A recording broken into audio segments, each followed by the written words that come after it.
Good morning student, we are doing 11th class history and we are doing theme second writing and city life. Today we will read page number 33 and the topic movement of goods into cities. जो goods था, सामान था, वो cities में कैसे पहुंचता था उसके बारे में हम पढ़ेंगे. In last topic we have read about that Mesopotamia has abundant production of agriculture. Now let's continue for further. However rich the food resources of Mesopotamia, its mineral sources were few.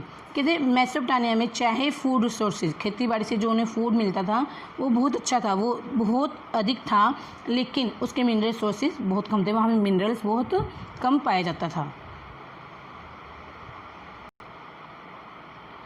Most part of the south lacked stone for tools, seals and jewels. जो Mesopotamia का south हिस्सा था, बहुत अधिकतर south हिस्सा, वहाँ पर tools, stone for tools, ठीक है, टूल्स बनाने के लिए, सील्स बनाने के लिए और ज्वेल्स बनाने के लिए स्टोन चाहिए थे वो बहुत कम मिलते थे. The wood for of the Iraqi date palm and poplar was not good enough for cart. और कार्ट्स के लिए जो इराक की डेट पाम वहाँ पे जो पेड़ पौधे उगते थे उसकी जो वुड थी वो ज़्यादा मतलब अच्छी नहीं, पूरी नहीं पड़ती थी उनको.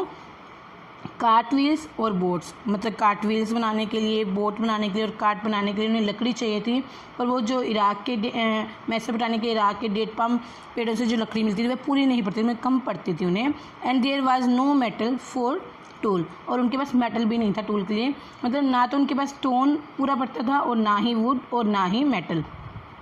मेटल किस लिए चाहिए था? वेसल और ऑर्नामेंट्स बनाने के लिए और टूल्स बनाने के लिए. आपको पता है ना, ऑर्नामेंट्स और कोई भी वेसल, कोई बर्तन बनता है तो उसमें मेटल की ज़रूरत होती है. जैसे अगर स्टील का बर्तन है तो स्टील चाहिएगा, स्टील भी दो धातुओं को मिलाकर बनता है. आयरन है, मेटल है, मतलब इस तरह के मेटल, कॉपर मेटल, मतलब इस तरह के वहाँ पर बहुत कम चीज़ें मिलती थी. वहाँ पर सिर्फ एग्रीकल्चर ही ज़्यादा था. सो वी कैन सरमाइज, मतलब हम यह सोच सकते हैं, इन्हीं चीज़ों को देखकर हम सोच सकते हैं दैट द एंशिएंट मेसोपोटामिया, और पुराने समय जो मेसोपोटामियन जो लोग थे, could have traded their abundant textile and agriculture produce for wood, copper, tin, silver, gold, shell and various stone from Turkey and Iran. जो अपनी उनकी फूड प्रोडक्ट था, ज़्यादा टेक्सटाइल था, उसका ईरान और तुर्की के साथ व्यापार इसलिए करते थे ताकि उन्हें wood, copper, tin, silver, gold, shell और वेरियस स्टोन वहाँ से प्राप्त हो सके, मतलब अदला बदली करते थे. और अक्रॉस द गल्फ, वो कहाँ का अपना व्यापार करते थे? तुर्की, ईरान और गल्फ में. और यहाँ से उन्हें गोल्ड, सिल्वर, टिन, शेल, अधिकतर चीज़ें वहाँ से मंगवाई जाती थी. These later regions had mineral resources but much less scope for agriculture. यहाँ इन से तुर्की, ईरान और गल्फ में यहाँ पे मिनरल सोर्सेज तो ज़्यादा था, लेकिन यहाँ पे एग्रीकल्चर स्कोप कम होता था, मतलब खेती बाड़ी कम होती थी. Regular exchange possible only when there was a social organization, मतलब रेगुलर एक्सचेंज तब पॉसिबल हो सकता था जब उनमें सोशल ऑर्गेनाइजेशन, मतलब सामाजिक मेल मिलाप होता था. To keep foreign expedition and direct the exchange were initiated by the people of southern Mesopotamia. इसी तरह से सदर्न मेसोपोटामिया के जो लोगों ने अपनी ज़रूरतों को पूरा करने के लिए विदेशी एक्सपेडिशन, मतलब विदेशी अभियानों और डायरेक्ट एक्सचेंज को इनिशिएट किया, मतलब विदेशों के साथ तालमेल बनाया. Beside craft, trade and services, efficient transport is also important for urban development.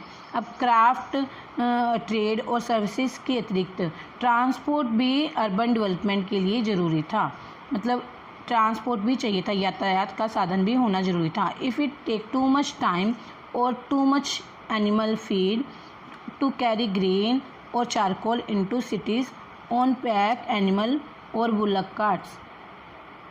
कहते जब बुलक कार्ट आपको पता है ना, बैलगाड़ी या छकड़ा जिसको बोलते हैं, बुलक कार्ट जो एनिमल और बुलक के द्वारा खींची जाती थी, उनकी जब पीठ पर लादकर ग्रेन्स और चारकोल को सिटी में पहुंचाया जाता था, ये बहुत ज़्यादा टू मच टाइम लेता था और एनिमल्स को टू मच फीड, मतलब बहुत ज़्यादा खिलाना भी पड़ता था. The city economy will not be viable,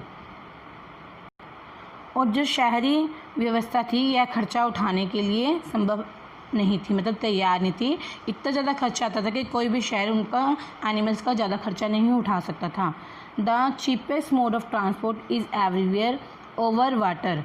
जो चीपेस्ट मोड ऑफ ट्रांसपोर्ट सब जगह था, पानी से, जो समुद्री रास्ते से जाता था, मतलब ओवर, जैसे जहाज़ों में सामान लद के लेके जाना चीप पड़ता था, उनको सस्ता पड़ता था। रिवर बोट्स और barges loaded with sacks of grain are propelled by the current of the river and or wind. But when animal transported goods, they need to be fed. कहते जो मतलब समुद्री रास्ते से सामान एक जगह से दूसरी जगह लेके जाता था वो सस्ता पड़ता था, क्योंकि जो होता था बोट्स में अब या बाजरे में जो सामान लदा जाता था, मतलब उनको सामान लद दिया जाता था, और जैसे ही हवा का करंट आता तो हवा, मतलब हवा का वेग जोर से आता तो किश्तियों को बहा ले जाता, मतलब ज़्यादा उसमें खर्चा नहीं आता, क्योंकि हवा के वेग से वो किश्तियाँ अपने आप ही चलने लग जाती थी। लेकिन जब वो एनिमल्स के द्वारा वो सामान एक स्थान दूसरे स्थान पर ले जाता था, उन पर बहुत खर्चा था, क्योंकि उनको खिलाने का, एनिमल्स को खिलाने का बहुत खर्चा था, और दूसरा एनिमल रास्ते में बीमार हो जाते, मर भी जाते, तो भी लोगों को बहुत खर्चा सहन करना पड़ता था। इसलिए शहर एनिमल्स का खर्चा सहन करने के लिए तैयार नहीं था। इसलिए चीपेस्ट ट्रांसपोर्ट जो वाटर का था, समुद्री रास्ता था, वो उन्हें बहुत सस्ता पड़ता था। The canal and natural channels of ancient Mesopotamia were in fact route of goods transport between large and small settlement. कहते लार्ज और स्मॉल सेटलमेंट के बीच में जो कैनाल से और नेचुरल चैनल से वो गुड्स ट्रांसपोर्ट के लिए पुराने मेसोपोटामिया में यूज़ होते थे, रूट्स थे ये इनके। And in the account on the city of Mari later in the chapter the importance of the फ्रात as a word root will become clear. और आगे जाकर आप इस मैरी चैप्टर में मैरी सिटी के बारे में पढ़ोगे, तब जब पढ़ोगे तो आपको क्लियर हो जाएगा जो फ्रात नदी थी कैसे वर्ड रूट के काम आती थी। वर्ड रूट मतलब विश्व मार्ग के रूप के कितनी महत्वपूर्ण थी, मतलब ये फ्रात नदी थी, इसके द्वारा यह लोग यातायात के साधन के लिए प्रयोग करते थे। Okay student, it's enough for today, have a nice day.